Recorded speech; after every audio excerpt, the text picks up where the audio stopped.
This is going to blow your mind. Did you know that for centuries the deadliest enemy on the battlefield wasn't the sword or the bullet, but something you can't even see? Before we dive in, don't forget to subscribe, like and share if you want more untold stories from history's front lines. For centuries, the deadliest threat to soldiers wasn't the sword or bullet. It was infection. More soldiers died from disease and infected wounds than from enemy action in wars from ancient Rome to the American Civil War. A minor cut could become a death sentence, as the true cause of infection, bacteria, was unknown. Surgeons blamed bad air and foul smells, not realizing that dirty hands, instruments and contaminated wounds were the real culprits. Battlefields were filthy, with mud, manure and waste everywhere, making wounds especially vulnerable. Uniform fragments and soil driven deep into wounds brought bacteria directly into the body. Surgeons, unaware of germ theory, often made things worse by moving from patient to patient without cleaning their tools. The dread of infection often overshadowed the fear of battle itself. Field hospitals, meant for healing, became places of suffering and death. For the wounded, surviving the fight was just the beginning of a new, often more deadly battle. Before antibiotics, speed was everything. Every minute counted. The sooner a wounded soldier reached a surgeon, the better his chances of survival. Stretcher-bearers risked their lives to retrieve the wounded, but delays meant infection could take hold before help arrived. Surgeons had to make quick, brutal decisions about who could be saved. Deep wounds to the abdomen or chest were almost always fatal. Focus shifted to limb injuries. Rapid triage and treatment led to the creation of field hospitals closer to the front.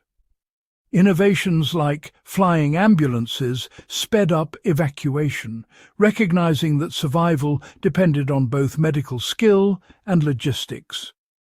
Getting a soldier off the ground and onto a surgeon's table quickly was often the difference between life and death. Early intervention was the first crucial step in fighting infection.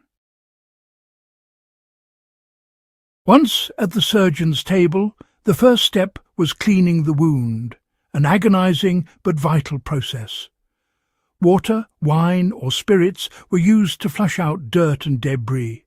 Alcohol, though painful, acted as a crude antiseptic. Surgeons probed wounds with fingers or metal tools, searching for shrapnel and uniform fragments that could cause infection. Forceps pulled out foreign objects, while assistants held the patient down. If the wound was too dirty, surgeons scraped away dead and contaminated tissue with scalpels or curettes. This brutal method, though excruciating, was often the only way to prevent deadly gangrene. The goal was simple: remove anything that could rot and feed infection.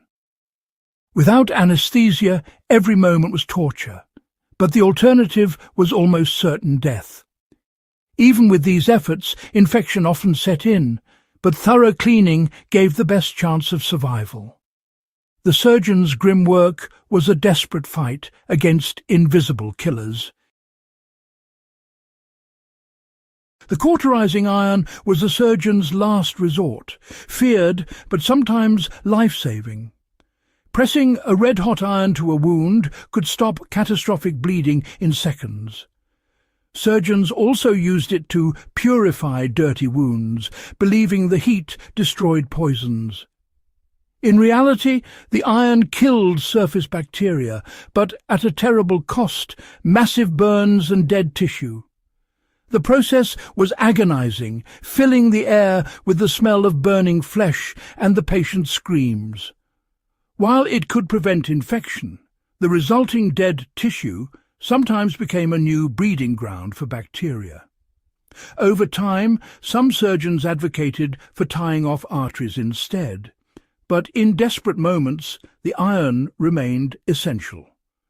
Cautery was a brutal gamble, sometimes saving lives, sometimes sealing a soldier's fate.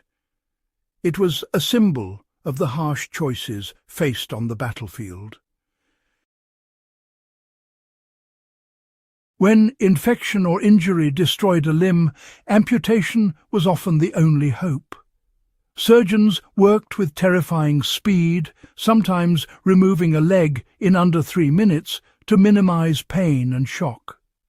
Assistants held the patient down as knives and saws did their work, cutting above the infected area. Arteries were tied off and the stump was stitched closed, hoping for clean healing. Survival rates were grim, but better than certain death from gangrene. Even after amputation, infection remained a constant threat. For many, losing a limb was the only chance of survival, a horrific but necessary sacrifice. Amputation was the ultimate gamble between life and death. Long before antiseptics, surgeons turned to nature's pharmacy. Honey, used by Egyptians and Greeks, was packed into wounds. Its sugar, acidity, and hydrogen peroxide helped kill bacteria. Mouldy bread, a bizarre but sometimes effective remedy, introduced natural antibiotics like penicillin to wounds. Pine resin formed a protective barrier, and garlic was used for its purifying effects. Both have proven antimicrobial properties. These remedies were inconsistent, but sometimes worked wonders. Ancient healers didn't know the science, but their intuition saved lives. Natural substances were a vital part of the fight against infection. Even today, some of these remedies inspire modern medicine. The search for healing often began with what could be found in the wild. Removing dead tissue, debridement, was key to preventing gangrene. Surgeons cut away necrotic flesh, knowing it fed bacteria and spread infection. In World War I, they learned to leave wounds open, allowing air to kill anaerobic bacteria. Deep, closed wounds often led to deadly gas gangrene. Open wounds, though alarming, healed better. Regular cleaning and delayed stitching became standard practice. Maggots, surprisingly, helped by eating only dead tissue and secreting antibacterial substances. Some surgeons even introduced sterilized maggots to stubborn wounds. These methods, though gruesome, saved countless lives. The lesson removing dead tissue by any means was essential. Sometimes nature provided the best surgical team. The battle against infection extended beyond the operating table to the entire camp. Clean camps, proper waste disposal, and safe water supplies were crucial in preventing disease outbreaks. Boiling water and keeping latrines away from living areas became life-saving practices. Personal hygiene, washing bodies and clothes, helped reduce lice and skin infections. A soldier's health depended on nutrition and rest. Well-fed, strong soldiers survived wounds better. Armies learned that logistics, food, water, sanitation, were as important as weapons. These hard-won lessons remain vital today, especially in disaster zones and remote areas. Cleanliness, nutrition and swift care are still the best defences against infection. The history of military medicine proves that simple public health measures save lives.